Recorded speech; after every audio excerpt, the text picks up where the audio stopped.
મિત્રો, ભારતીય જનતા પાર્ટીના ભ્રષ્ટાચારના કારણે આખું ગુજરાત બદનામ થઈ રહ્યું છે. ગુજરાતને લાંછન લાગી રહ્યું છે.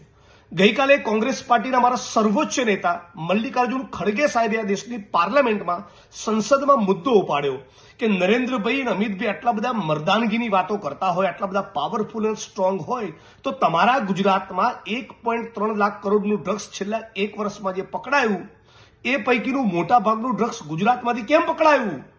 આ મુદ્દે તમારું શું કહેવું છે? કેમ તમે એક શબ્દ બોલવા તૈયાર નથી? કેમ ગાંધી અને સરદારના ગુજરાતમાંથી આટલું ડ્રગ્સ કેમ પકડાઈ રહ્યું છે? આ છતાં ભારતીય જનતા પાર્ટીના ગુજરાતના રાષ્ટ્રીય સ્તરના તમામ પ્રવક્તાઓ, તમામ સાંસદો, તમામ મંત્રીઓ ચૂપ. 8 ચોપડી પાસ ગૃહમંત્રી, રાજ્યના પોલીસ વડા, રાજ્યના મુખ્યમંત્રી તમામ ચૂપ. એટલે આ વિડીયોના માધ્યમથી હું ચેલેન્જ કરું છું અને સમગ્ર ગુજરાતની એક વ્યક્તિનું સમર્થન માંગુ છું કે આવો સાથે મળીને માહોલ બનાવીએ કે ગુજરાતની વિધાનસભા 16 ફેબ્રુઆરીથી શરૂ થઈ રહી છે.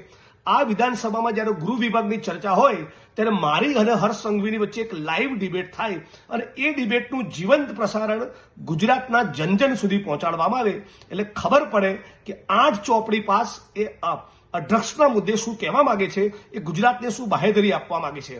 ડ્રગ્સના કાળા કારોબારના મુદ્દે ગુજરાતની વિધાનસભામાં ડિબેટ થાય અને એનું જીવંત પ્રસારણ લાઈવ ટેલિકાસ્ટ થવું જોઈએ. તમે જો આ વિચારના સમર્થનમાં હોય તો આખા ગુજરાતના ખૂણે ખૂણેથી કોમેન્ટ કરો અને આ વિડીયોને લાઈક કરો.